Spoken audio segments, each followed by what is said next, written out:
They say there are rules in this world, boundaries that cannot be crossed, limits that define what is possible. What comforting lies we tell ourselves.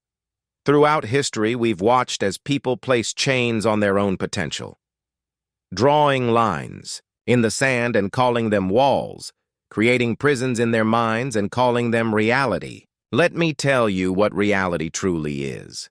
Reality bends to those with the will to shape it. Power isn't given, it's taken. And the only true limitation you will ever face is your willingness to embrace what you are capable of becoming. Think about those who changed the world, those whose names echo through time. They weren't born different. They simply refused to accept the narrative others had written for this world.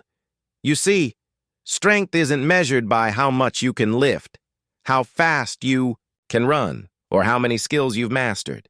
True strength is measured by what you're willing to sacrifice, by how much pain you can endure, by your ability to stand alone against the world and declare, "I will not be moved."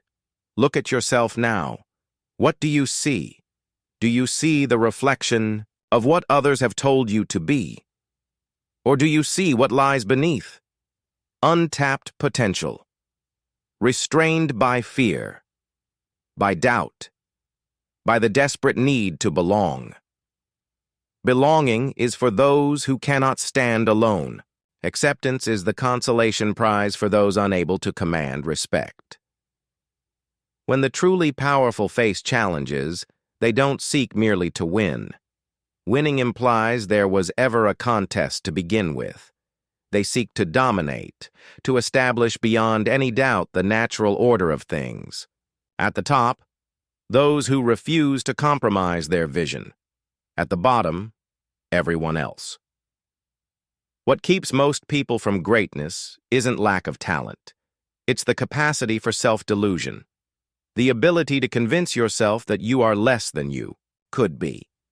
That moderation is virtue. That restraint is wisdom. Moderation is fear dressed as reason. Restraint is weakness masquerading as control. If you want to embody true power, you must first discard these comforting lies. Shed the skin of mediocrity you've been wearing to fit into a world designed for the average. There is nothing noble about being common, nothing admirable about being understood by the masses. We have all tasted defeat. We have all been constrained, reduced to fragments of our potential selves. But even then, the truly great never surrender their essence, their pride, their absolute certainty that they will rise again. And here you stand, ready to claim your power. This is the mindset you must cultivate. The certainty that temporary setbacks are just that, temporary, that your rightful place is above those who doubt you, that your destiny is to dominate, not to be dominated. Begin by identifying your constraints, not the ones imposed by reality, but the ones you've accepted without question. I can't do this. This isn't possible for someone like me. I should be realistic. Realistic? Reality is clay in the hands of those with vision and will. Our ancestors called fire from the sky magic before they understood lightning. They thought flight was for gods before they built machines to conquer the air. What impossibilities are you accepting today that will seem trivial tomorrow? Push until it hurts. Then push further. Fight until you're exhausted, then fight longer. When your body screams, stop. When your mind begs for rest. When everyone around you says it's enough, that is precisely when you must continue. Pain is information, not a command. Fear is a reaction, not a restriction. Use them. Transform them into fuel. When they tell you to be humble, recognize the strategy of the mediocre to keep the exceptional in check. When they tell you to be patient, understand it as their attempt to delay your inevitable rise. When they tell you to be reasonable, know it as their desperate plea for you to operate within a system designed to contain you. Reject their system. Reject their limitations. Reject the very concept that you should accept anything less than absolute sovereignty over your existence. Look at those who shaped history, the ones who refused to be forgotten. Did they follow conventions? Did they respect arbitrary boundaries? Did they ask for permission to be great? Or did they seize what they desired with both hands? Consequences be damned. This is the mentality that separates legends from footnotes, leaders from followers, icons from imitators. This is the mentality of power, and it can be yours. So stand up, look in the mirror, see not what you are, but what you could become once you discard the weight of other people's expectations.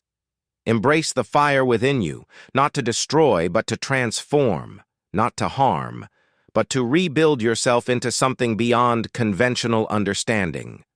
Against all odds, you will prevail. Against all opposition, you will triumph. Against all limits, you will transcend. This is not the way of the few. This is the way of the sovereign self. Now go forth. Become what you were meant to be, not a shadow of greatness. Greatness itself. They will tell you that this mindset is dangerous, that thinking yourself above others leads to destruction, that pride comes before the fall. And they're right, for those who lack vision, for those who mistake ego for power, for those who believe domination means stepping on others rather than rising beyond what others thought possible. True sovereignty isn't about comparison. It's not about being better than someone else. It's about being better than you were yesterday and worse than you'll be tomorrow. The path I speak of is not for everyone. Many will start this journey, but turn back at the first sign of resistance. They'll retreat to comfort, to the familiar embrace of mediocrity. This path gets lonelier the further you travel. The air gets thinner. The challenge is more severe, but so too does your strength grow. Your vision sharpen, your will harden into something unbreakable. Remember this, no one who achieved greatness did so by half measures. No legend was born from compromise. No revolution started with reasonable demands. The extraordinary exists precisely because someone refused to be ordinary. When you wake tomorrow, you have a choice. Continue as you have been, constrained, contained, domesticated by a world that fears those who refuse to conform, or you can choose to awaken something deeper, something primal, something that has always existed within you, waiting for permission to emerge. I am not giving you that permission. I'm telling you that you never needed it in the first place. Your potential isn't on loan from others. Your greatness isn't subject to approval. Your power isn't dependent on recognition. They already exist within you, raw, untamed, sovereign. Now, unleash them upon the world, and watch as everything you once thought impossible falls before your will.